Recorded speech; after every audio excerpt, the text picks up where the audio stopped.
Nuevamente está con nosotros Pedro Mario Burelli, analista político, asesor financiero, expresidente de la Junta Directiva de PDVSA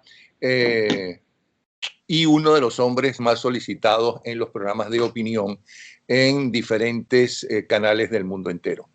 Quisiera hacerle un par de preguntas, 4 o 5 preguntas, para conocer qué realmente está pasando. Por ejemplo, la política exterior norteamericana. Mucha gente está esperando que los norteamericanos invadan Venezuela y entonces nos liberen de la noche a la mañana de toda esta banda de narcotraficantes. Pero cuando uno ve de Vietnam para acá la política exterior norteamericana y las intervenciones norteamericanas, ve demasiadas fallas. Eso se lo ha sacado todo el mundo. El que más disfruta con eso y lo saca muchas veces es el propio Putin, sobre todo referente a Siria y Afganistán. ¿Qué piensas tú? ¿Qué pasa con la política exterior norteamericana? Bueno, yo creo que lo que primero, gracias por invitarme de nuevo y déjame aclararte que no fui presidente de la Junta de PDVSA, sino director. Lo primero que la gente se le olvida es el fundamento sobre el cual Trump manejó su campaña electoral.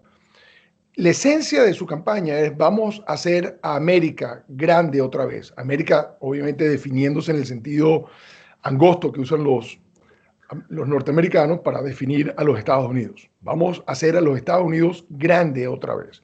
Eso significa es traer de vuelta empleos que habían migrado a otros países buscando mano de obra barata. Vamos a traerlos de nuevo. Vamos a invertir en los Estados Unidos. Junto a eso había dos cosas más. Primero, Estados Unidos no se va a meter en ninguna aventura y ahí tiene que terminar sus largas guerras. En ese momento se definía sobre todo Afganistán y la presencia que todavía había y hay de fuerzas militares americanas en Afganistán. Y el otro punto es: en la defensa del mundo nosotros estamos pagando demasiado dinero y especialmente en Europa, los europeos no están pagando lo suficiente por la OTAN. Por lo tanto, yo los voy a obligar a poner lo que corresponde, que es un acuerdo genérico de 2% del Producto Interno Bruto como contribución de cada país de Europa a la OTAN, al mecanismo de defensa conjunto de Europa, en que los Estados Unidos obviamente participa y participa de forma predominante y siempre ha cumplido con sus obligaciones y está hasta sobre representado en equipos militares, municiones, etc. Entonces, esa era la política. La política era una política de no intervención. Lo de Venezuela no estaba metido realmente dentro del concepto de qué vamos a hacer en Venezuela. Lo que ocurrió en un momento, ya pasado unos meses en la administración, que salió la expresión de todas las opciones están sobre la mesa. Y la verdad lo que se quería decir es: no hemos hecho un análisis de Venezuela parcial, estamos haciendo un análisis completo y hay ciertas contingencias, ciertas cosas que pueden ocurrir que justificarían una respuesta más dura. Pero tiene que ocurrir esos supuestos. Es decir, no quiere decir ni que era la opción primera, ni que era segura, ni nada, sino que hemos visto todos los escenarios de Venezuela y todas las opciones están sobre la mesa. También había, yo creo que, una comunicación muy clara de que había un compromiso real y profundo con afectar un cambio en Venezuela. Pero, como te digo, prima sobre eso el concepto de que el presidente Trump ha sido muy claro y muy repetitivo como presidente republicano, pero crítico de una guerra que empezó el último presidente, o dos guerras que empezó el último presidente republicano, que fue George Bush. Entonces, eso era parte de su esencia. Su esencia es: el rol de los Estados Unidos es hacerse fuerte internamente, es crearse un poderío económico muy fuerte, y eso era suficiente. Obviamente, en el camino se ha encontrado que no es tan fácil.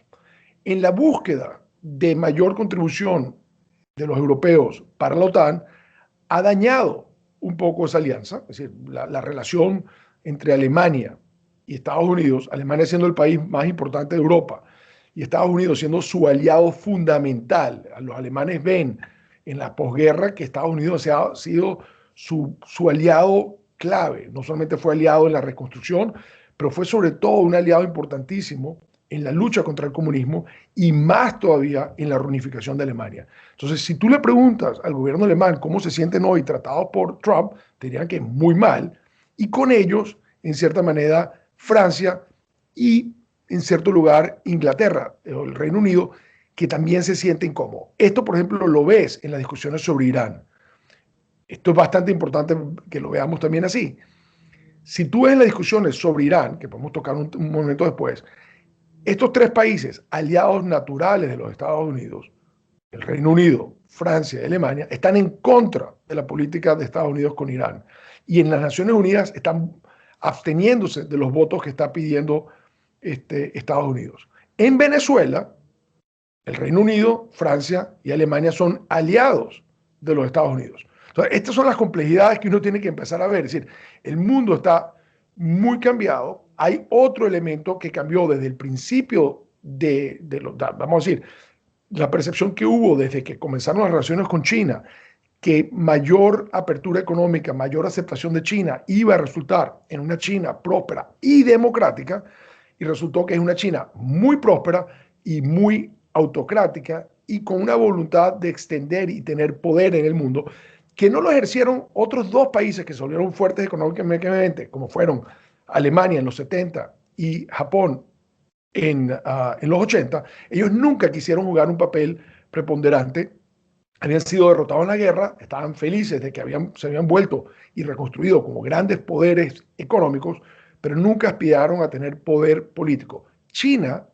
que está compitiendo realmente por el liderazgo del mundo con los Estados Unidos, sí le interesa jugar un papel. Y la relación que comenzó muy grata entre Trump y Xi Jinping se ha convertido en una confrontación con muchos frentes de ataque. Es decir, realmente no hay un día que no haya un frente nuevo en que China y Estados Unidos no estén compitiendo. Eso te cambia la geopolítica totalmente y también, cuando hablemos más profundamente, te puede terminar afectando el tema de Estados Unidos-Venezuela. Antes de tocar este tema, te pregunto lo siguiente. ¿Quién decide la política exterior de cada gobierno? Mira, la Constitución de los Estados Unidos le da absoluto control al Ejecutivo en el manejo y la conducción, con la conducción de la política exterior. Al Senado le da la capacidad de supervisar y ciertas autorizaciones que se requieren para comenzar una guerra, está el tema presupuestario, está un tema de supervisión y control que ejerce la Comisión de Política Exterior del Senado. Y obviamente el Congreso en su conjunto aprueba un presupuesto que es con el que se ejecuta la política exterior. Entonces, ¿cómo entender que Trump, antes de ser presidente, fue la única voz que en los Estados Unidos apoyó la invasión de Ucrania? Y ya como presidente, por esa misma invasión, los Estados Unidos, supongo que Trump evidentemente, le está imponiendo a Rusia una serie de sanciones económicas. Es decir, que hoy puede decir una cosa y mañana otra, o que él no puede decidir unilateralmente en cuanto a política exterior. No, yo no creo, o sea, yo lo que creo es que es un consenso cuando ya te sientas a hablar, lo que llaman el Estado profundo, de forma derogativa, pero en realidad es la institucionalidad del país, en dos o tres áreas es muy profunda. Y te diría, la agencia de inteligencia, las Fuerzas Armadas y el aparato diplomático del Estado. Son de carrera, la gente pasa toda su vida y los presidentes vienen por 4 u 8 años. Por lo tanto, aunque tienen el control de fijar las prioridades y ordenar cosas, tiene que convencer y tiene que tener argumentos y tiene que oír los argumentos de estas otras tres comunidades, la comunidad diplomática, la comunidad de inteligencia y las Fuerzas Armadas. Entonces, en ese juego es donde tú encuentras que cuando ya llegas, una cosa es lo que puede decir una campaña, otro es cuando ya como presidente te sientas y empiezas a hablar. Por ejemplo, aquí cuando el presidente quiso retirar las tropas que quedaban en Afganistán, se le generó un conflicto con las Fuerzas Armadas que consideraban de que eso iba a traer una serie de otros problemas. Ese conflicto lo apoyó la comunidad de inteligencia, ese conflicto lo apoyó una parte de los diplomáticos de carrera conocedores del tema de Afganistán y simplemente se abortó lo que había sido la voluntad anunciada del presidente de retirar las tropas de Afganistán. Entonces, el poder no es absoluto. Es decir, en realidad, porque tú tienes que comandar tropas, tú no vas, te va a ser muy difícil crear una crisis entre el Ejecutivo y el poder militar cuando si tú ordenas, vayan, invadan esto, los tipos dicen, mira, no nos interesa, no nos conviene, no existe el caso. También, obviamente, te puedes extralimitar si tú declararas guerra a un país sin tener el apoyo del Congreso. En el caso de Irak, que una guerra que vista en retrospectiva fue un error, la invasión de Irak, se obtuvo el apoyo a la invasión. De hecho, Joe Biden, que era uno de los senadores más influyentes en el Congreso y sobre todo en el tema de política exterior, porque era presidente de la Comisión de Política Exterior, apoyó la invasión a Irak. Curiosamente, Donald Trump, como ciudadano privado y como candidato corriendo a la presidencia, siempre se ha opuesto a la invasión de Irak. Entonces, estos son los cruces que a veces uno no termina de entender, ¿no? Y yo creo que en el fondo también, Napoleón, tienes que ver que en el caso de amenazas, por ejemplo, el caso de Siria, donde el presidente Obama dibujó una línea roja y dice, esa línea roja era el uso de armas químicas. Esa es una línea roja. Si pasa, si Assad cruza esa línea roja, habrá consecuencias. La cruzó y no hubo consecuencias de ningún tipo. Después tienes el caso de Libia, donde Estados Unidos había llegado a un acuerdo con Gaddafi. Gaddafi había suspendido su programa de armas nucleares, había suspendido todo, tenía más o menos una relación con Gaddafi, pero Sarkozy, el presidente de Francia, decide confrontar a Gaddafi, va sumando uno a uno a sus aliados europeos, suma a la OTAN y los Estados Unidos se pega, viniendo de último, para salir de Gaddafi. Salen de Gaddafi muy rápidamente. Joe Biden, vicepresidente, celebra la salida de Gaddafi. Recuerdo que inclusive dijo, hemos salido de un tirano sin perder un solo americano, porque utilizamos drones, utilizamos todo tipo de cosas. Estaba bastante encantado de que había sido un resultado exitoso sin que haya la pérdida de un solo americano. Ahora, si tú le preguntas hoy a un libio, a cualquier libio, libios que eran poderosos en la época pre-Gaddafi, los libios que estuvieron con Gaddafi y los libios que sacaron a Gaddafi, ¿qué opinan de Libia? Te van a decir que es el peor momento de la historia de Libia. El único consenso que existe es que la salida de Gaddafi, cómo se hizo sin un plan. Entonces, cuando nosotros analizamos Venezuela, esas lecciones, todas esas lecciones, ¿sabes? Irak, bueno, Afganistán comenzando, después Irak, después Siria, después Libia, esto informan la opinión del Ejecutivo, informan la opinión del Legislativo y obviamente las heridas las llevan las Fuerzas Armadas, los órganos de inteligencia y los diplomáticos, que en un momento pudieron tomar una decisión que salió distinta a lo que esperaban. Mucha gente te puede decir, esa gente que quiere una invasión y la espera y cree que es la única salida, o aparentemente es la única ahora, dirá, bueno, pero entonces Panamá, entonces Grenada, entonces República Dominicana ya en los 60, ¿por qué no Venezuela? Y se olvida de las invasiones de la segunda mitad, o bueno, al final del siglo XX, que terminaron en un desastre para esos países. Y muchísima gente piensa, bueno, es que hay países que solamente pueden ser dirigidos por dictadores.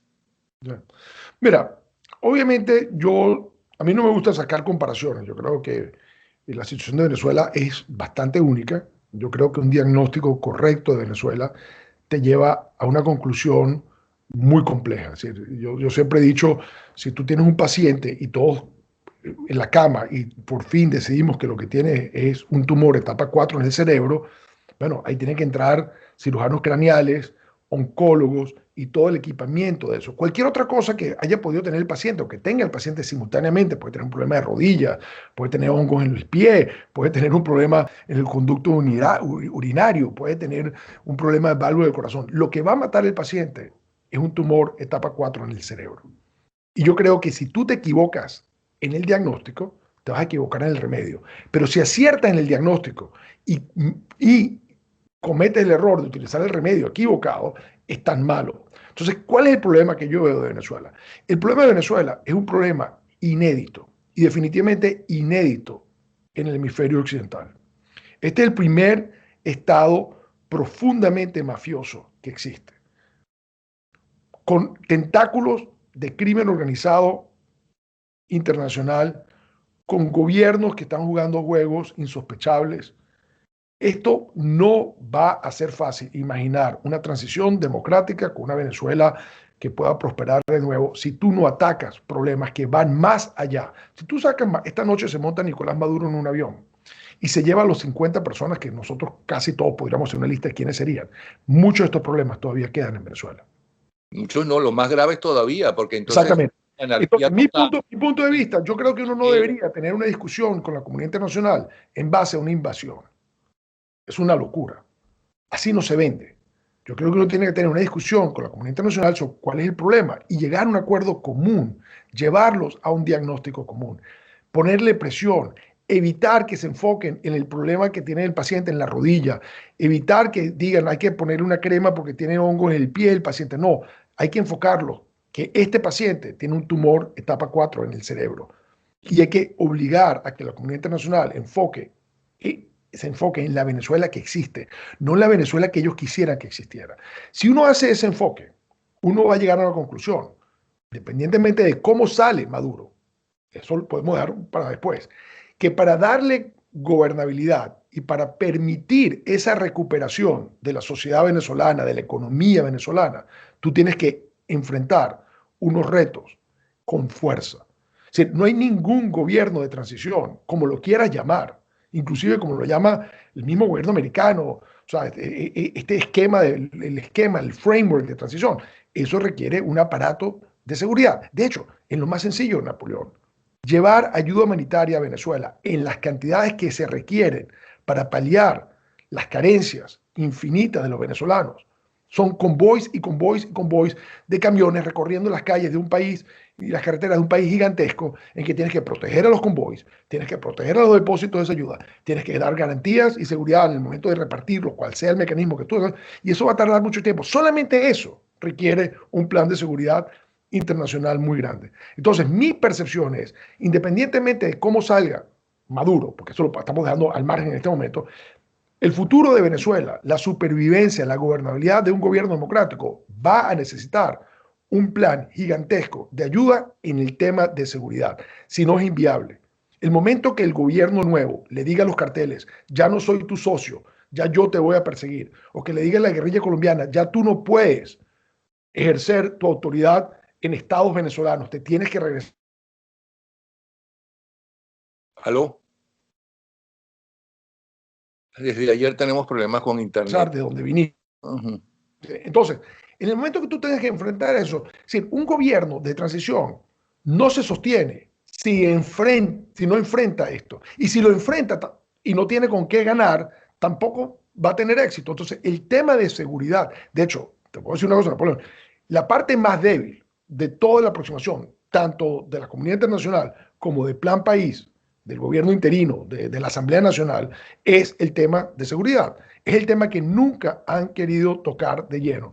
Y es el tema que lo que te quiero decir es, no tienes una solución viable en Venezuela sin un plan gigantesco de seguridad que básicamente neutralice, desarme y saque del país a los criminales que hacen vida en Venezuela.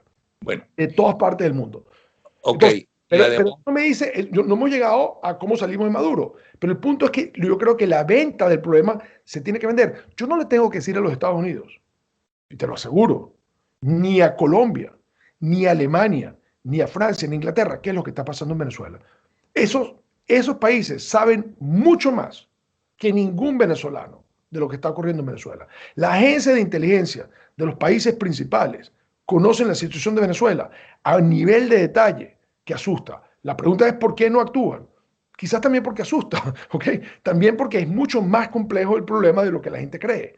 Venezuela está mucho más criminalizada, está mucho más penetrada por elementos bastante nefastos de gobiernos importantes que te juegan, por un lado, como grandes poderes, pero por debajo amparan actividades criminales de sus conciudadanos. Entonces, tenemos que tener mucho cuidado cuando pedimos, no es que Guaidó no le ha explicado, Guaidó por supuesto que lo ha explicado, y sus embajadores claves han explicado. Ahora, los países estos tienen agencias de inteligencia que tienen los ojos puestos sobre Venezuela y saben exactamente la complejidad del problema. Y yo creo que este problema hay que tocarlo así. Este problema no es un problema de tenemos que salir de Maduro por esto, no. Y si salimos de Maduro y no tenemos un plan, al día siguiente se cae ese nuevo gobierno. Ese es el dilema. Bueno, te iba a poner el ejemplo de Colombia, que el gobierno colombiano, que es el que maneja el ejército, pidió a los Estados Unidos ayuda por las guerrillas y el narcotráfico. Se dieron millones de dólares y se invirtieron y se considera un triunfo lo que hicieron, especialmente ya en el gobierno de Uribe. Pero no pudieron acabar del todo ni con la guerrilla y menos con el narcotráfico. Si eso es así, imagínate un gobierno como el de Guaidó que no tiene armas. Claro, pero aquí, Napoleón, estás tocando un tema que es una terrible contradicción de la comunidad internacional. Este caso es importantísimo que lo discutamos, no importa lo que tarde, porque es bien clave. Los mismos países europeos que nos están llevando al diálogo con Maduro, estaban llevando a Pastrana al diálogo con la FARC. Pastrana no tenía cómo no hacerlo. Crea la zona de distensión, le entrega un territorio para que la guerrilla se reúna en ese territorio para el proceso de negociación, el Caguán, del tamaño de Suiza. Y arriesga a Andrés Pastrana todo su capital político y más, yo creo que tiene que pedir prestado para esas negociaciones. Cuando se burlan de él, en el momento que se burla Tiro Fijo de él, que era el jefe en ese momento de la FARC, él callado manda a uno de sus asistentes a Washington y dice, ok, hemos tratado esto, tenemos que enfrentar a estos bandoleros y necesitamos capacitarnos, necesitamos la ayuda de ustedes. Y el gobierno de Estados Unidos dice, ok, y de ahí nace Plan Colombia. Plan Colombia es un hijo de Andrés Pastrana, que crece durante el periodo de Uribe y se remata en la operación final del gobierno de Santos. Ahora, fueron 15 años en que los Estados Unidos, los contribuyentes norteamericanos, le dieron al gobierno, como tú dices, establecido, institucionalizado, con control de las Fuerzas Armadas y policiales, con control de una parte importante del territorio y de las instituciones del país, le dio 12, 13 mil millones, que no es tanto el dinero, sino fue la cooperación en inteligencia más profunda y más exitosa que los Estados Unidos ha tenido, casi que en la historia moderna. Si la relación entre los Estados Unidos y Colombia, desde el punto de vista militar e inteligencia, fue un éxito. Ahora, podemos ver si el resultado fue un éxito, porque siempre todo el mundo se preocupó de lo que llaman el efecto globo. O sea, el efecto que si tú ponías presión aquí, el aire se iba, o el agua, si era un globo de agua, se iba para acá. Entonces, que el problema de poner mucha presión en Colombia era que se iban a mover a Venezuela esas guerrillas. En efecto, todos estamos preocupados de eso. Entonces, hubo un enfoque de los Estados Unidos en Colombia, ignorando que durante ese mismo periodo del Plan Colombia, el chavismo estaba destruyendo Venezuela, invitando a la guerrilla a entrar, volviéndose no solamente un paso de tráfico de narcotráfico, sino un centro de producción de narcotráfico, un centro de lavado de narcotráfico, es decir, de cocaína, un centro de lavado de dinero de narcotráfico, y fue creciendo un problema mientras que celebraban. El presidente Obama celebró los 15 años de Plan Colombia con una recepción en la Casa Blanca para la que volaron 260 colombianos en dos aviones, un avión fletado y todo para celebrar los éxitos de Plan Colombia. Y yo decía, pero espérate un momentico, Colombia no puede ser libre ni próspera con Venezuela estallando a su lado. Es decir, la prosperidad de Colombia depende de que Venezuela esté bien. Y fíjate que hoy en día uno de los grandes problemas de Colombia es la migración. El segundo problema es que obviamente en territorio venezolano se están rearmando, engordando, preparando y enriqueciéndose las guerrillas cuyo objetivo es derrocar a la institucionalidad en Colombia. Entonces, aquí también ha habido un error. Y yo puedo decir que Plan Colombia fue una visión demasiado angosta de un problema en que tenían que los Estados Unidos haberlo visto más amplio. Y si le estás dando toda esa ayuda a 3 gobiernos de Colombia, no podías ignorar el problema de Venezuela como se ignoró durante 3 gobiernos de los Estados Unidos, Clinton, Bush y Obama. Entonces era bastante absurdo, otra vez, de estos errores estratégicos de los Estados Unidos, de considerar de que Colombia es un riesgo a la seguridad nacional que justifica ese tipo de cosas, y un gobierno en manos de narcotraficantes con alianzas absolutamente peligrosas con los rivales globales de los Estados Unidos, que eso no importa. Entonces, ok. Ok. Pero por otro lado, el gobierno de Guaidó, vuelvo a repetir, sin armas, porque es lo que se le olvida a los críticos de Guaidó y compañía, logró un gran éxito internacional en su política exterior, porque sus representantes fueron a convencer a los diferentes países, de hecho, los más importantes países democráticos hoy en día, de lo que estaba sucediendo en Venezuela, que necesitaba el apoyo de ellos. Hasta ahí. Pero cuando quiso hacer intervenciones concretas internas, tiene el problema de Cúcuta y tiene el problema de La Carlota. No puede contar, ¿no? Con las altas esferas, o como se llame, de los militares venezolanos que están entregados al negocio y están entregados a Maduro y su banda de delincuentes, porque, insisto, no son políticos, son delincuentes, claro, que es lo que tiene que ver la comunidad internacional, pero entonces tienen las manos atadas. Mira, Napoleón, de una cosa que yo critico, yo no le critico la valentía, el coraje a Juan Guaidó, que está enfrentando y poniendo la cara frente a gente que definitivamente un cartel de 1000 cabezas de criminales de todas partes del mundo, y él está enfrentándolo. Es decir, para mí es imposible criticar a Juan Guaidó en el sentido del valor, la valentía que representa estar dando la cara y estar todos los días tratando de enfrentar eso. Tampoco lo voy a criticar de que él no ha explicado, porque sé y me consta que en sus conversaciones con los fundamentales líderes del mundo, él lo ha hecho, me consta. Lo que sí te puedo decir que es un error, uno de los tantos errores del gobierno interino, es que han querido gobernar en una cantidad de detalles que son irrelevantes, mientras haya todavía una usurpación del poder. Se han metido en funciones más allá de lo lógico, han montado una estructura rara en que el gobierno es de la Asamblea Nacional, pero la Asamblea Nacional es la que controla el gobierno, y es un mecanismo rarísimo de chantaje entre los partidos, que todo se tiene que hacer juntos.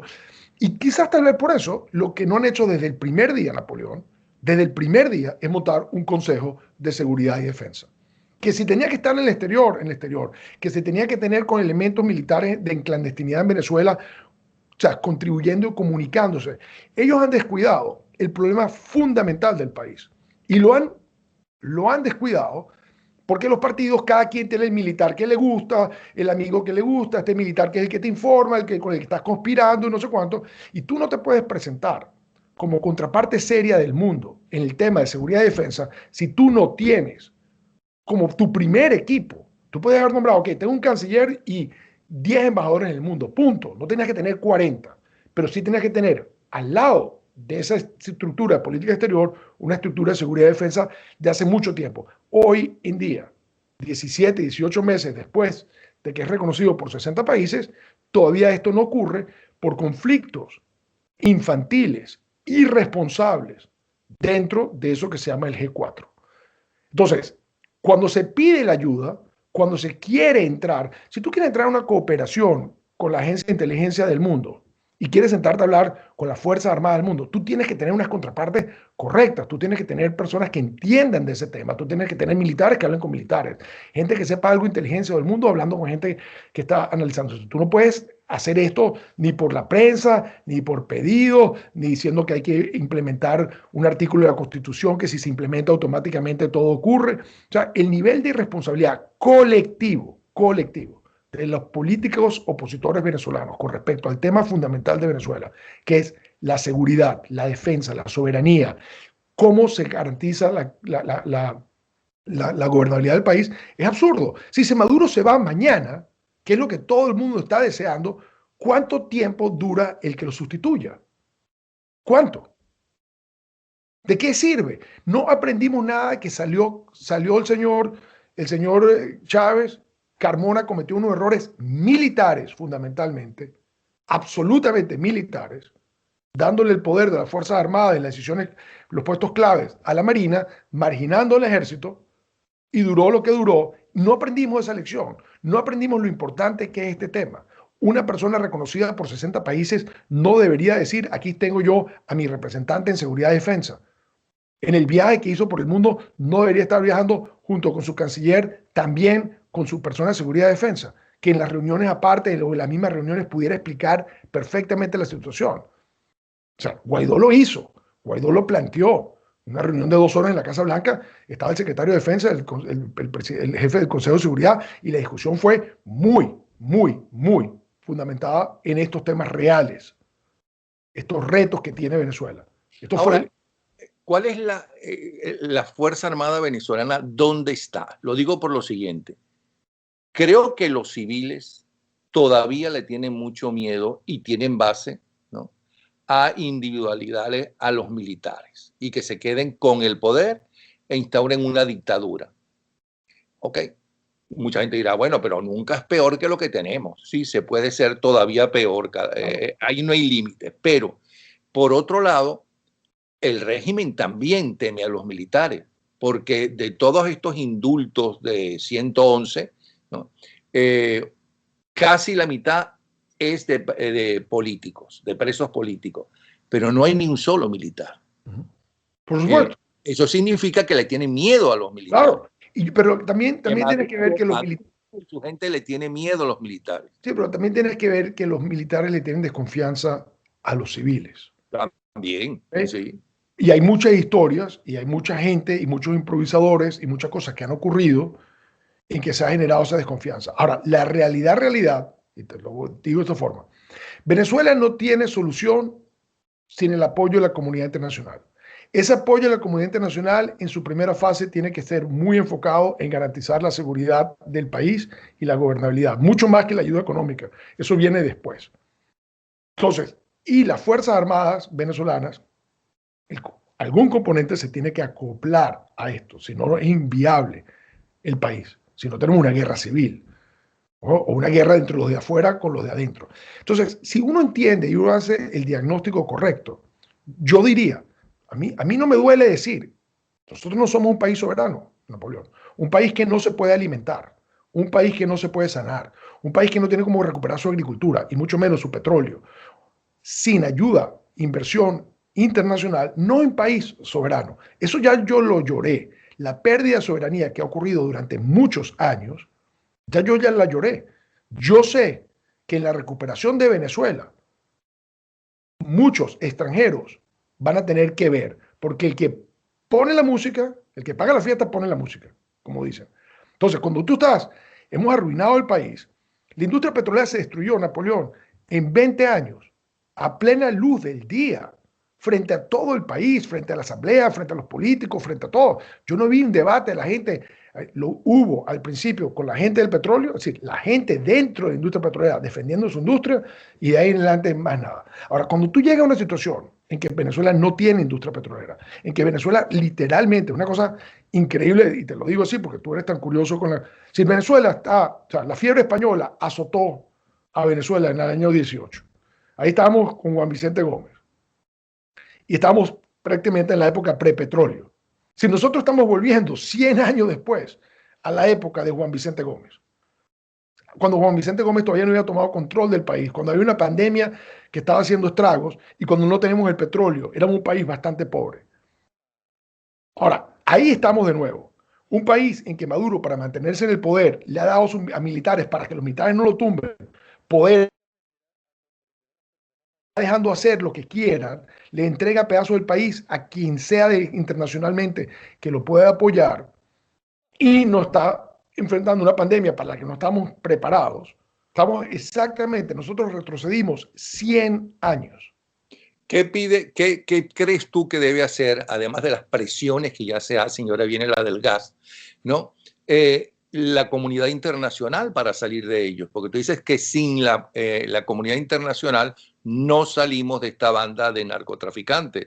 ¿Qué se necesita? ¿Qué más se necesita? Bueno, yo lo que creo, es decir, yo lo que creo es, no es que no se pide, es que hay que evitar que la comunidad internacional vea para otro lado.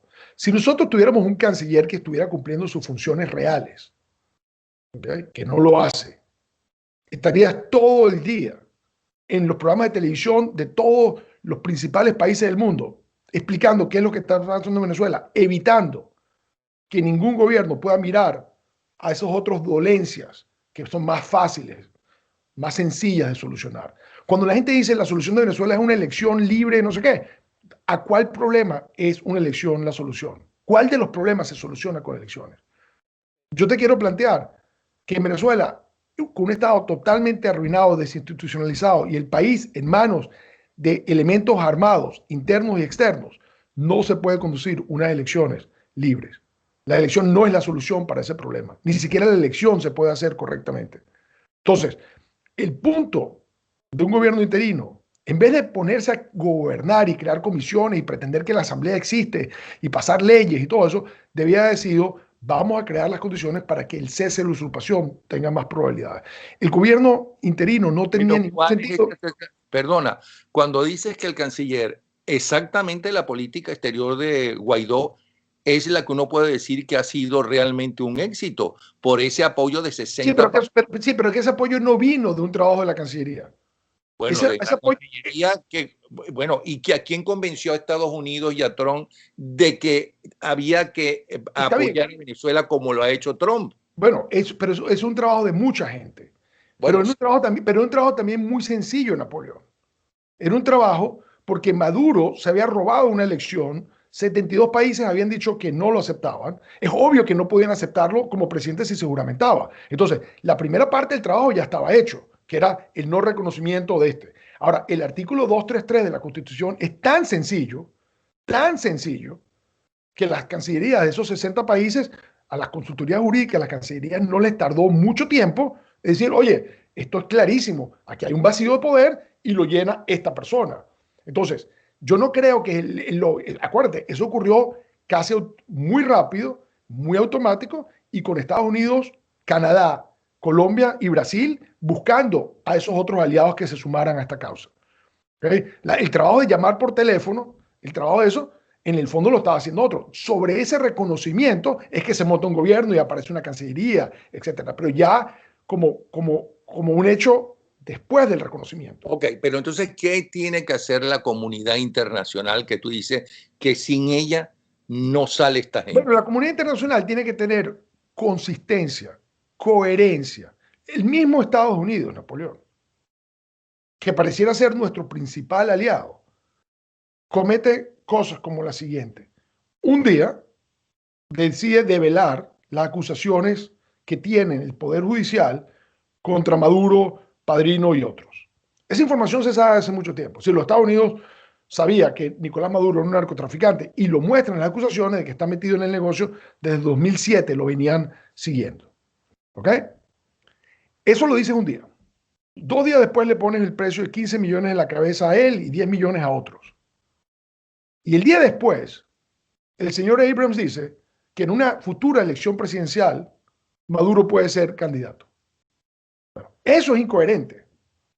O sea, tú no puedes decir en el acuerdo, el framework de los Estados Unidos, que Padrino López puede ser ministro de Defensa por un año más como parte del gobierno de transición. Si tú acabas de develar acusaciones por narcotráfico en las Cortes del Distrito de Columbia. Es insólito. Entonces, esa incoherencia de no quedarte enfocado en la naturaleza del problema, el problema es un problema más, por decirte, es un problema más de orden judicial, policial. Tú tienes que capturar, neutralizar, forzar que se rinda una banda de criminales. Tú no te puedes sentar a negociar con una banda de criminales. Bueno, eso sí, díselo a los europeos para empezar. Exactamente. Entonces, ¿cuál es la diplomacia? La diplomacia es sentarte con los europeos.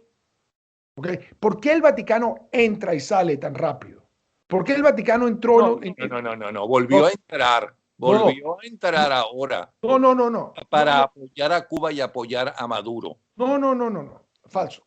La carta todavía que mejor define las condiciones que tiene que llevar cualquier negociación con Maduro son las cartas de Parolín del 1 de diciembre del 2016. El cardenal Parolín, secretario de Estado, participó en unas negociaciones y al mes y pico se salió.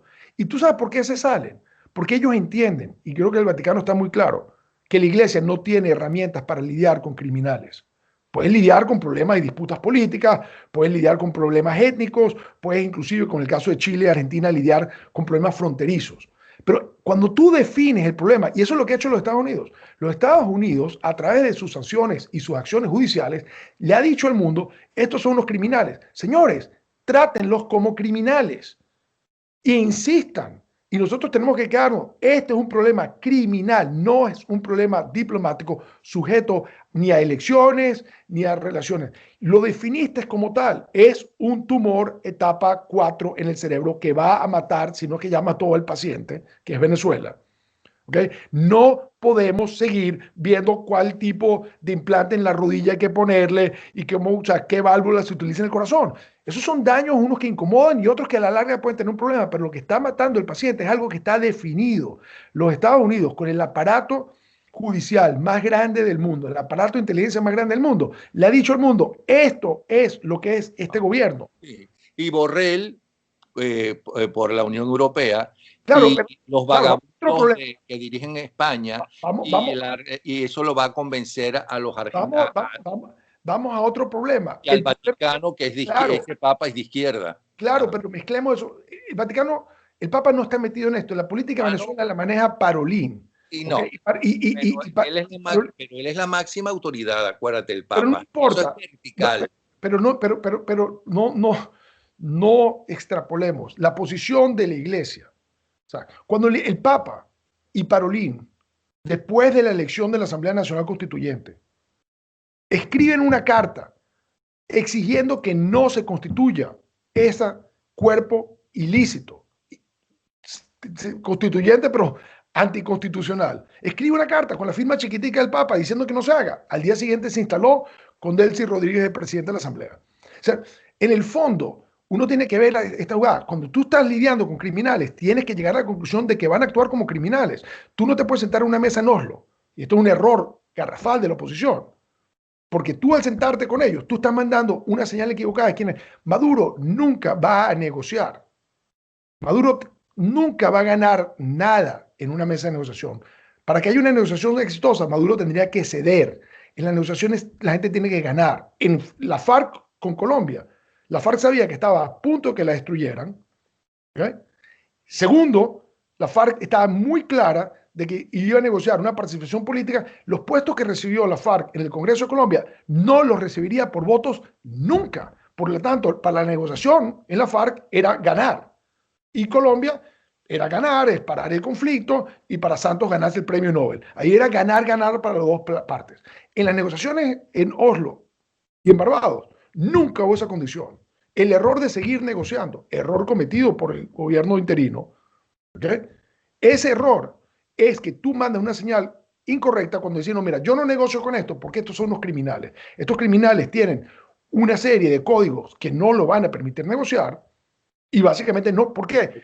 Pero lo mismo puedes decir, no del gobierno interino, puedes decir, ya que estábamos hablando del Vaticano, cuando la conferencia episcopal le dice a los venezolanos, apoya unas elecciones con... No, la conferencia episcopal no. La presidencia, la presidencia de la conferencia episcopal emite una opinión que contradice la posición doctrinaria de la conferencia episcopal. Yo, como sé y he visto el problema que generó eso dentro de la iglesia, nunca diría que fue la conferencia episcopal. 6 obispos, incluyendo nuestros 2 cardenales, decidieron firmar una carta emitiendo su opinión y generaron una gran confusión. Los obispos no han emitido una opinión y con los obispos que yo he hablado no estaban muy contentos. Ahora, vamos a tomar la parte positiva. Están diciendo, si no se va a una elección, ¿qué se hace? Es un llamado real a la oposición a decir cuál es la acción que tiene que acompañar la abstención. En el 2005 la abstención ganó y ganó abrumadoramente. 85% de la gente acató el llamado a la abstención. De hecho, yo creo que en realidad la gente era la que no quería participar y los políticos se montaron sobre la abstención. ¿Y qué se convirtió? En nuestra derrota más grande. Es decir, los partidos políticos, sobre todo Acción Democrática y Primero Justicia, que no querían llamar la abstención, la llamaron al último minuto y habiendo ganado con 85% y con la opinión de sendos informes de la OEA y la Unión Europea diciendo por qué la gente no acudió y diciendo que estas elecciones no eran libres, no eran transparentes, que no era un juego balanceado, esperando tanto los observadores de Europa y la Unión Europea y los observadores de la OEA y al mismo secretario Insulza de que la oposición iba a pedir elecciones nuevas, no, sacamos nuestra victoria más grande porque 85% de la gente hizo lo que la oposición en su mayoría decía, no vamos a votar. Y la convertimos en nuestra derrota más grande. Entonces, ante eso, Napoleón, oye, yo mismo también le he dicho a la oposición, señores, perfecto, a esta elección no se puede ir, pero entonces, ¿qué vamos a hacer? ¿Cuál es el plan? Y en eso es que supuestamente está. Esto es lo que Guaidó ahora está haciendo a último minuto, corriendo, buscando esto, y en ese vacío es que te entra un Capriles y un Stanley González a tratar de robarse un balón que de paso, como me decía alguien, es un balón que es un balón dinamita. Le va a estallar en la cara, nos va a hacer daño a todos, pero es porque las jugadas no se están haciendo. Y vuelvo, el problema es que jugar elecciones, sentarte a negociar con el primer gobierno mafioso en el mundo moderno es un error. Es un error que cometen los venezolanos, es un error que comete la comunidad europea, pero un error que también ha cometido los Estados Unidos, que es quien tiene el mayor cúmulo de evidencia y tiene la voluntad y el deseo de gastar el dinero de sus contribuyentes investigando, siguiendo a estos personajes. Ahora, pero espérate un momentico. Tú no puedes ir, ya que estás hablando de las famosas elecciones, pero elecciones si están violando la Constitución. Es que no hay elecciones. Eso no son elecciones. Esas elecciones no lo son único elecciones. que ayuda es al régimen. Es que no son elecciones. Los mismos europeos te están diciendo que no son elecciones. Los mismos europeos no les queda más remedio que decir que no son elecciones.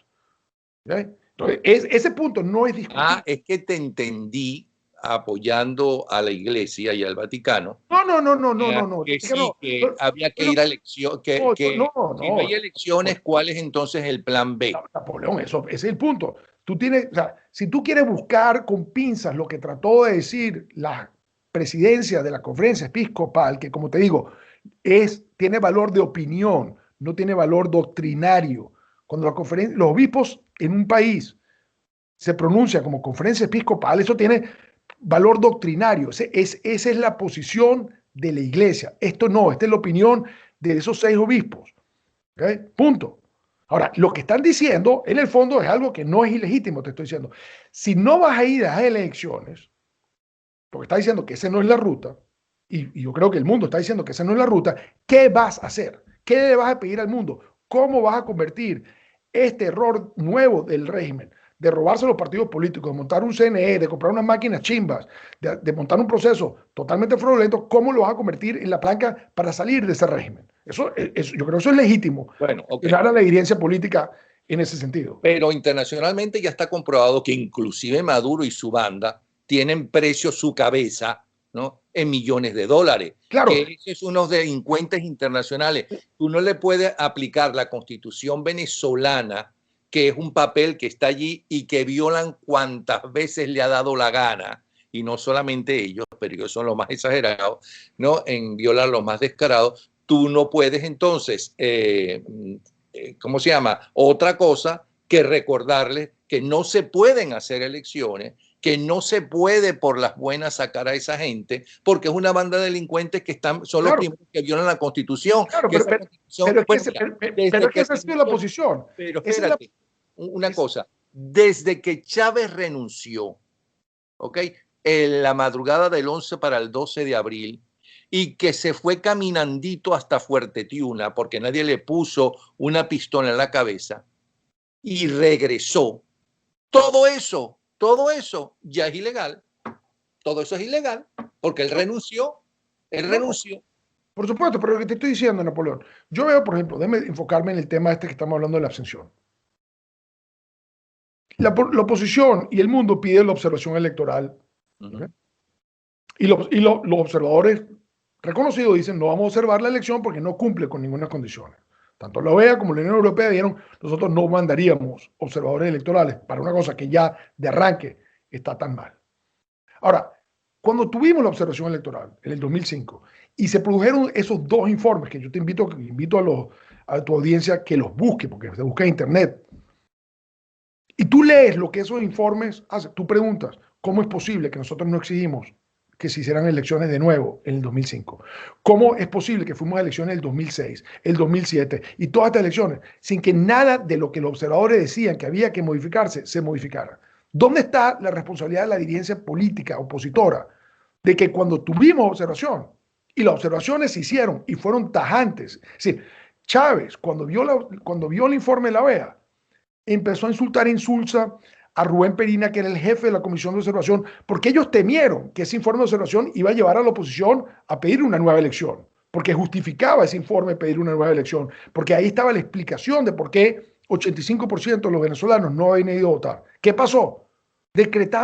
Convertimos nuestra victoria más grande en nuestra victoria más aplastante, porque esos 5 años de control total de la Asamblea vino la desinstitucionalización total del país. Ahora, ¿dónde están las responsabilidades? Julio Borges era el jefe de PJ y Henry Ramos era el jefe de Acción Democrática. Ahí siguen. Entonces, la impunidad política también tiene un costo. ¿Okay? Tiene un costo muy alto. Si nosotros vamos cometiendo errores y nadie es responsable de esos errores, entonces nosotros queremos pedirle la culpa a los de chavistas que cometen errores. No, mira, es un país profundamente impune. La impunidad está acabando con nosotros. ¿Okay? Vamos a terminar en un país donde se invierte todo, donde opera la ley de la gravedad, pero al revés. Entonces, tenemos un grave problema. Ahora, si nosotros tenemos al mundo casi claro, ahora, ¿tú crees que Diego Arria, mi amigo, María Corina, yo, le vamos a informar a Inglaterra, le vamos a informar a los Estados Unidos, le vamos a informar a Canadá lo que está pasando en Venezuela? ¿Tú crees que eso es necesario? ¿Tú de verdad crees que hemos llegado a un nivel de absurdo de que nosotros, sin acceso a inteligencia, sino leyendo informaciones de prensa e informes que producen de vez en cuando otros países, nosotros sabemos más que ellos? No. El hecho de que estos países no se están moviendo es por otras razones. ¿Okay? Y no es porque no se ha hecho la tarea. Pero sí se podía hacer para que, por ejemplo, Europa, porque el juego de Borrell es un juego muy claro. Borrell tiene dos cosas que le impiden. Tiene un absoluto desprecio por los Estados Unidos y tiene un triple desprecio por la administración Trump. Todo lo que Borrell puede hacer para frustrar que haya una solución del tema de Venezuela durante la administración Trump, en que pueda haber un reconocimiento a algo que haya hecho bien, mal, regular, tarde, temprano, como sea, la administración Trump, Borrell lo va a hacer. Borrell, su obsesión es los Estados Unidos. Ahora, si los Estados Unidos se pelea con Alemania, se pelea con Francia y se pelea con Inglaterra, que son aliados naturales y nos han demostrado a los venezolanos que están con nosotros, pero no están dispuestos a entrar en una pelea más fuerte, ¿okay? Más fuerte, y Borrell naricea a los franceses y naricea a los alemanes. Esto es muy triste, porque entonces aquí hay un fallo de la política americana. O sea, fíjate una cosa que yo he criticado. El que llevaba Irán, igual que el que llevaba Venezuela Abrams, el que llevaba Irán, que por cierto vive a 2 casas de mi casa, Brian Hook, renuncia. Y el gobierno americano no se le ocurre más que nombrar a Abrams a llevar también a Irán. Entonces, lleva a Venezuela, tarea inconclusa, que creo que ha sido más grande de lo que él se imaginaba y se ha enredado más de lo que se había enredado un hombre con tanta experiencia. Ahora le dan Irán, que es un problema con implicaciones más grandes porque es un tema que involucra armas nucleares y el polvorín, que es el Medio Oriente. Entonces ahora la misma persona va a llevar los 2 países. Ahora, ¿qué le pasa a Abrams? Cuando se sienta a hablar de Venezuela, Inglaterra, Alemania y Francia son sus aliados. En el momento que pasa a hablar de Irán, son sus rivales. ¿Cómo se maneja eso? ¿Cuál es el beneficio de poner en la misma cabeza los 2 sombreros? No tiene mucho sentido. Entonces, el mundo se complica. Entonces, cuando nosotros lo vemos desde el punto de vista del ombligo de Venezuela, nosotros pensamos, este es el problema más grande del mundo. El mundo tiene que entender, el mundo tiene que saber que tiene que invadir, el mundo tiene que saber que las elecciones no van por ningún lado, que a estos tipos no se saca sin la fuerza. Nosotros creemos que eso tiene que ser. Y yo creo que lo entienden. Yo no me he encontrado con nadie que yo respete en ninguno de los países serios que hoy en día piense que Maduro va a cambiar y que esto es un juego político y que hay formas de cogobernar o cohabitar con Maduro. No, yo no he encontrado. Con los que yo dialogo, no lo he encontrado. Pero tampoco se encuentra la solución. Pero tampoco se encuentra la solución por otro problema, que el problema quizás se volvió muy grande. El problema se está complejizando. El problema pasa de ser el problema número 5 del mundo y pasa al 7, y pasa al 4, y pasa al 8, y pasa al 6, y sube, pero hay unos problemas, el conflicto con Irán y lo que está pasando con el fin del acuerdo con Irán y las sanciones si se ponen o no se ponen en Irán, lo que está pasando con Rusia, lo que está pasando con China, empieza a copar la capacidad de la gente. Estamos en un año electoral, nadie se atreve a tomar ninguna decisión y en la medida que internacionalmente, yo no opino de la política americana en el sentido de quién va a ganar, pero en la medida que la gente esté haciendo apuestas de que puede haber un cambio de gobierno, la gente está simplemente, déjame aguantarme, no me voy a sumar a nada. Y eso es presumiendo que los Estados Unidos tienen un plan 1, 2, 3 para solucionar el problema. Si lo tuviera, quizás tampoco le sería fácil conseguir los aliados en este periodo. Ahora, una vez que se define el proceso electoral, o el señor Trump quedó reelegido, entonces tiene ahora todos esos juegos que la gente estaba jugando, todos esos cálculos políticos desaparecen y ya tiene la ruta franca para hacer lo que quiera. Uno, dos, ya no le importa porque ya no tiene que buscar votos en Florida y lo de Venezuela pasa a ser la responsabilidad 10, porque es demasiado complicado y no quiere tener un fracaso. O si gana Biden, toda su idea de que él lo puede hacer distinto, se da cuenta, no, porque yo le he dicho, o sea, yo le digo a la gente de Biden, señores, el problema de Venezuela no es el de hoy. Ustedes no van a venir a llegar al poder. Si ganan las elecciones, no van a llegar al poder mañana. Ustedes van a llegar al poder el 20 de enero. Y yo les aseguro que el 20 de enero Venezuela va a estar en peor condición que está hoy. Por lo tanto, cuídense de lo que dicen, cuídense de las simplificaciones, porque la realidad sobre la tierra, lo que ha hecho difícil salir de Maduro, no es solamente por incompetencia de uno y del otro, es que el problema es complejo y tiene implicaciones para los Estados Unidos del punto de vista de riesgo, de costo, de vidas, y eso que cada vez más va creciendo. Y el entorno internacional. Mira, a mí me preocupa que China, que era un país que estaba tomando una posición desde lejos de Venezuela, como sentado ahí, como deseando. En el Fondo Monetario, China siempre estuvo votando contra Venezuela porque Venezuela, el gobierno de Maduro no daba la información que tenía que dar y China votaba siempre en contra de Venezuela, llevando hacia sanciones que iba a tomar o medidas que iba a tomar el Fondo Monetario. Entonces ellos tenían una actitud así. Rusia no, Rusia estaba siempre en la retórica, tratando de sacar provecho, metiéndose, hurgando. Pero hoy en día yo veo una China mucho más activista. Yo veo una China que está firmando un acuerdo con Irán de 25 años por $400.000 millones. Yo digo, oye, ¿y si China decide confrontar a los Estados Unidos, que le está montando temas con Huawei, con TikTok, con el tema de sus ambiciones sobre Hong Kong, sus ambiciones sobre el mar del sur de China, y si China decide decir, ¿sabes qué? Yo me voy a aposentar en Venezuela y yo voy a jugarle duro al gobierno de Estados Unidos, o al menos al gobierno de Trump. Si me va a fastidiar y me va a buscar pleito, yo también le voy a buscar pleito en Venezuela y nos volvemos nosotros simplemente una ficha de un juego geopolítico. Imagínate tú lo complicado que es eso. Ahora, dicho todo esto, yo te voy a decir, mi conclusión es que tanto nosotros los venezolanos como quienes nos ayudaron desde el principio del año pasado a la solución del gobierno interino, no entendimos lo costoso que era perder el tiempo. Cada minuto que ha pasado desde que llegó Chávez al poder, la situación se ha hecho más compleja. Nunca había un día en que la situación se haya mejorado. A veces tú esperas, vamos a dar un poco de tiempo para que las cosas calmen. No, darle tiempo a Venezuela. Darle tiempo a este autobús que viene cayendo por un barranco. Mientras más profundo es el barranco, mientras más se evita el conflicto, más velocidad agarra esto, más complejo va a ser el conflicto al final. Ese es el gran dilema. Ahora, en la forma que se ha atacado, hay culpas para todos los lados. ¿Sí? Okay. Ahora, tú llevas a Maduro, lo arrinconas, pero no lo rematas, lo obligas a profundizar sus relaciones peligrosas. Si los Estados Unidos utilizan todo su poderío y lo único que puede hacer es arrinconar, pero no tiene un mecanismo de remate, sus alianzas no están lo suficientemente bien hechos para que se acompañen sus sanciones con las sanciones de Europa, para que sea una operación tenaza suficientemente fuerte para producir lo que está buscando, que es un cambio que permite, ¿qué es lo que permite el cambio? Es empezar a manejar el caos que quedó en Venezuela. O sea, es decir, Venezuela no es que cae Maduro y empieza a subir, cae Maduro y sigue cayendo y después eventualmente vuelve a subir. Porque la herencia del chavismo, la herencia de los últimos 7 años, es una herencia que no la va a solucionar y que va a tener unos grados de conflicto altísimos. Mucho antes de que empiece la reconstrucción, tú vas a tener que enfrentar a la gente con quien Maduro se ha rodeado para gobernar, a sus socios. Bueno, ya llevamos 59 minutos y vamos a hacerlo de media hora, pero ha sido tan interesante tu posición y lo que nos dijiste que se hizo demasiado corto esta conversación. De verdad que muchísimas gracias. ¿Quieres agregar algo más? No, Napoleón, yo lo que le digo a tu audiencia, en la mayoría me imagino venezolanos, pero también otros de países latinoamericanos que están preocupados por lo que ocurre, es que estamos en un momento complicado porque se están moviendo muchas cosas y lo que uno ve como las prioridades para uno no siempre son las prioridades para otros.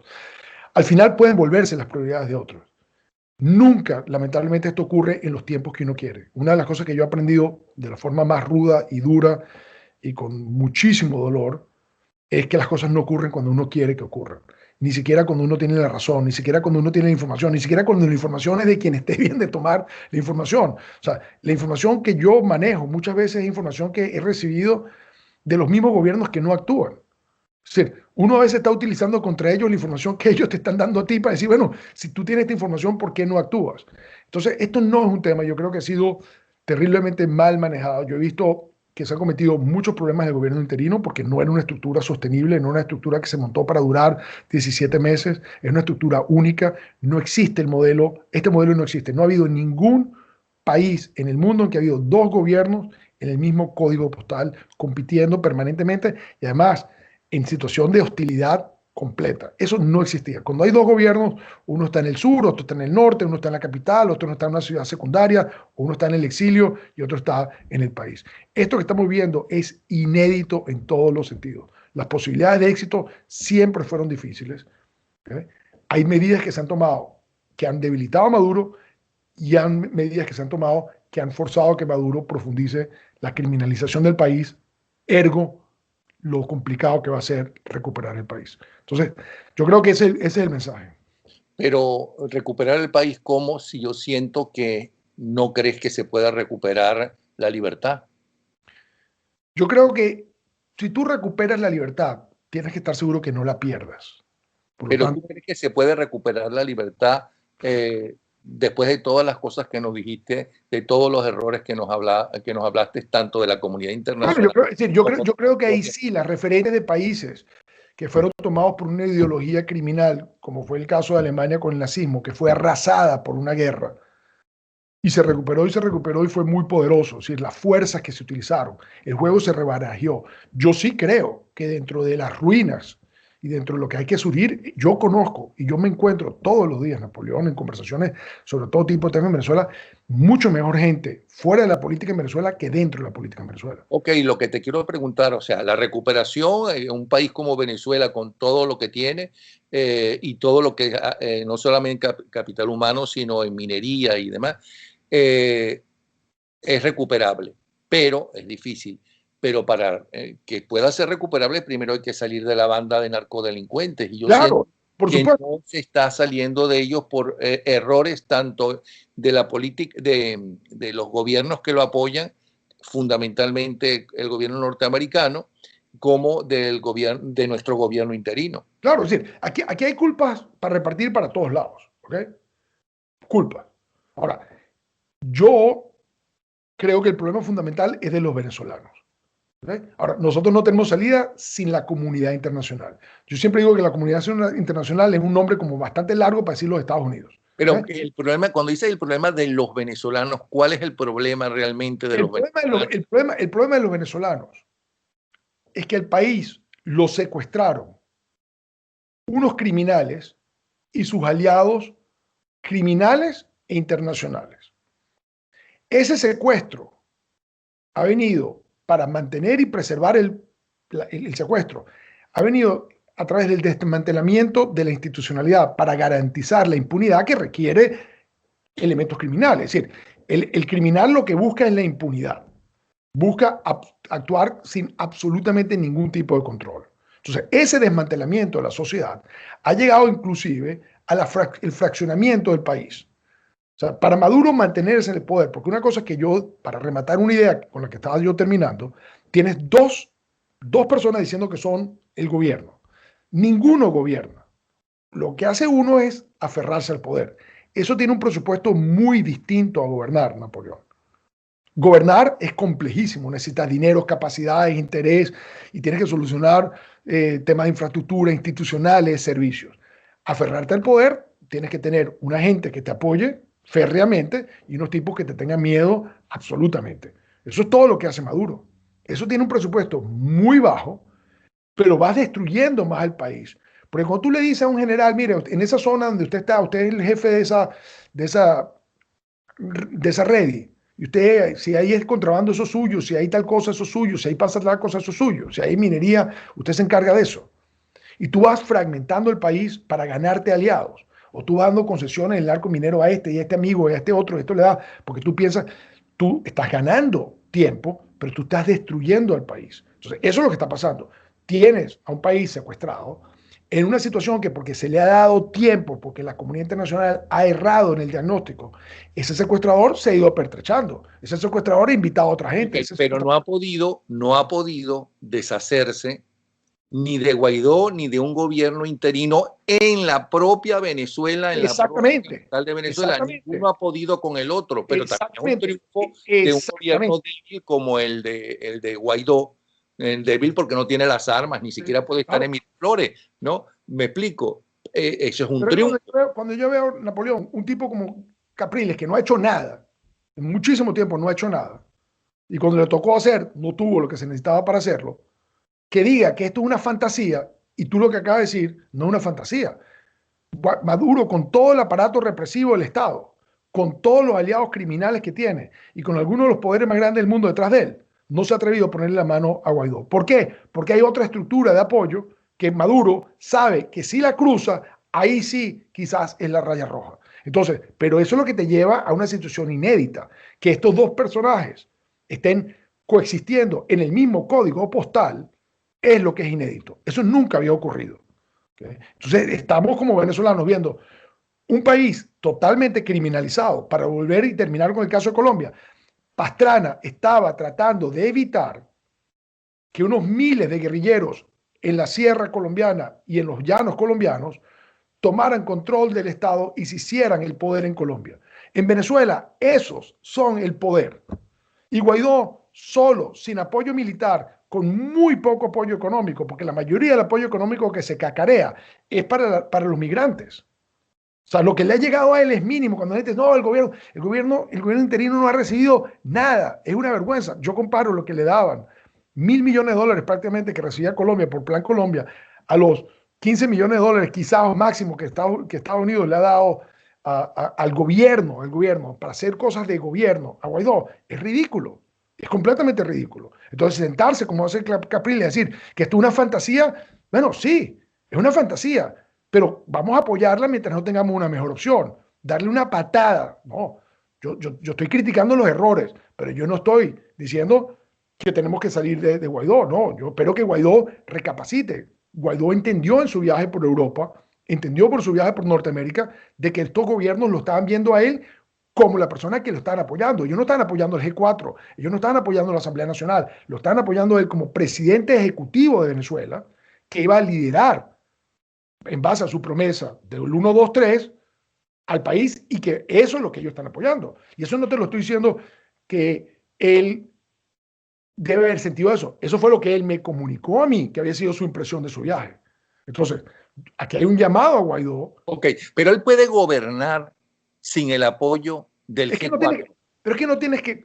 Es que el G4 no existe. Primero que el G4, Napoleón, y nos estamos extendiendo, el G4 es una ficción. El que ganó la Asamblea Nacional se llamaba el Partido de la MUD. Nadie votó por esos 4 partidos. La gente votó por el Partido de la MUD, que esa noche lo disolvieron. Fue un engaño. Y después decidieron que en tal orden, que ese es el tamaño que habían ganado y que estos 4 partidos iban a monopolizar la Asamblea Nacional. Si eso hubiera sido el planteamiento electoral, quizás no hubiéramos ganado. Y seguramente no hubiéramos ganado las 2/3 partes de la Asamblea. Entonces, aquí estamos viniendo, acarreando cosas. Es que tú montas un gobierno que depende, se nombra presidente interino, es una posición ejecutiva. Esto no es que era un presidente de la Asamblea y que la Asamblea cogobierna y la Asamblea, las comisiones de la Asamblea crean que son los ministerios. Entonces, ¿quién los controla a ellos? Si ellos son los que toman las decisiones y ellos se nombran y ellos son los que están metidos, ¿qué tipo de gobierno es este? ¿Qué complica? ¿Qué arroz con mango? Lo que terminó el G4 es un mecanismo de chantaje. Fíjate en la Cancillería. Ah, no, aquí ustedes han cometido unos errores. Entonces, o sea, Julio Borges es de Primera Justicia, la vicecanciller Isadora Zubillaga, que ha hecho un gran trabajo, es de Voluntad Popular, pero tenemos que meter a Florido, que ahora se está reencarnado como de un nuevo tiempo, y metemos a Icarri de Acción Democrática. Entonces ahora hay 3 vicecancilleres y un canciller porque hay que complacer. No tenemos gobierno, estamos luchando porque cese el que ocupa Miraflores y no estamos repartiendo puestos y creando viceministros para complacer al G4. Esos son los errores que se pagan muy caro. Insisto con la pregunta, y eso que ya nos llevamos 1 hora y 10 minutos, ¿cómo se llama? Nadie nos va a estar oyendo ahorita, así que no te preocupes. No, sabrá que ya, hasta el final lo hacen. Mira, y sobre todo gente como tú que le interesa a la gente escuchar. Pero si no fuera así, podría haber hecho algo más Guaidó sin ningún apoyo. Porque entonces no tendría ningún apoyo efectivo para gobernar. En un momento de la población. En un momento, Napoleón, en un momento, aunque estuviéramos perdidos en el medio del océano, el país estaba con él y la comunidad internacional que nos importaba estaba con él también. O sea, eso es lo importante. Lo importante es que en un momento, sin tener nada, el apoyo y las ilusiones del país y el apoyo de 60 países, esto nunca se había dado. O sea, reconocer a un gobierno que no tiene control de facto de la estructura del poder y reconocerlo de esa forma, esto era único. Haber logrado el reconocimiento, que por cierto, no era ni siquiera el plan del G4. El G4 en su estatuto de transición hablaba de esto a futuro. ¿Okay? Yo fui de los que apoyé que se lograra el reconocimiento pronto, es decir, de fuéramos pronto, que si no se lograba pronto, al final no se lograría, que la tarea que no se hacía al principio, después iba a quedar mal. Pero lo que no se quiso asumir y lo que se hizo fue burocratizar, crear, o sea, un centro gobierno y pretender ser gobierno. Tú no puedes ser gobierno porque alguien está usurpando el gobierno. Tú lo que puedes, afuera, en esos países que te apoyaron, mantener esas relaciones. Y en el caso de los países donde tenías activos, proteger esos activos. Eso es todo lo que tú podías hacer. Pretender ser más hasta que no cesara la usurpación y crear una estructura burocrática y tener comisiones de la Asamblea y discuten y cosas y jugando a gobierno. ¿Sí? Alguien, o sea, jugando a Nintendo, ¿okay? El gobierno de Nintendo, eso fue un error. Se debe haber mantenido muy básico, con un solo enfoque, que es el cese de la usurpación y trabajar solo para eso. Y como te digo, oye, tienes 40 países que te reconocieron, nombra 10 embajadores, asígnale a unos tantos que mantengan la relación con 3 o 4, porque le tienes que explicar, nosotros no tenemos presupuesto, nosotros no tenemos dinero para mantener una burocracia. ¿Cómo vamos a mantener una burocracia? De hecho, a esos embajadores nunca les has pagado, que también es un absurdo. Es totalmente un absurdo. Ese es el absurdo. Pero el mandato que tú tenías, el apoyo local que tú tenías y el apoyo internacional que tú tenías, no era fantasía. Eso era de verdad, verdad, verdad. Y yo creo que sin una opción mejor, todavía existe. La gente está decepcionada. Obviamente la gente está decepcionada. ¿Okay? Pero no hay una mejor opción. Entonces, yo tuviera una mejor opción y quizás sería mucho más crítico. Pero al no tener una opción, tengo que controlarme en mi crítica. Porque, bueno, si yo voy a criticar, tengo que plantear cuál es la solución. Y la solución tiene que ser viable, no puede ser un sueño, tú sabes, no, es que la solución es esta. O la crítica, una crítica destructiva. O sea, la crítica de Capriles, el rompimiento que se produjo en Capriles, es una crítica constructiva de alguien que se ha sentido marginado, que no trabaja y que ahora decide jugar un juego completamente de divisionismo y colaboracionismo. Ahí yo no creo que es donde uno tiene que ir. Ahora, hablar y criticar un gobierno es lo que ocurre en una democracia. Nosotros tenemos que poder criticar y cuando apoyar, lo apoyado. El gobierno, yo creo que el presidente Guaidó, el canciller, Leopoldo López, saben que cuando ellos me han pedido a mí, Pedro Mario Urelli, que yo lo ayude, y a mí me parece que lo que se tiene, yo he ayudado, sin ser parte del gobierno, siendo completamente independiente, como sé que lo han hecho muchos otros independientes. Entonces, el dilema ahorita es, tenemos que primero enfocar en el diagnóstico, quedarnos pegados en ese diagnóstico, exigirle a nuestros aliados que se queden pegados en ese diagnóstico y buscar una solución que esté consona con el diagnóstico. Entonces, si tú haces esas tres cosas, no es que tienes la solución, pero estás más en camino a la solución que si estás cambiando el diagnóstico y estás cambiando el remedio. Bueno, muchísimas gracias. No te hago otra pregunta más, porque si no, esto va a ser la historia sin fin, ¿no? Como la película, ¿no? Un abrazo, de verdad. Muchas gracias, Napoleón. Mario Burelli, y esperamos contar contigo muy pronto. Okay. Gracias. Vamos a darle un descanso a la gente.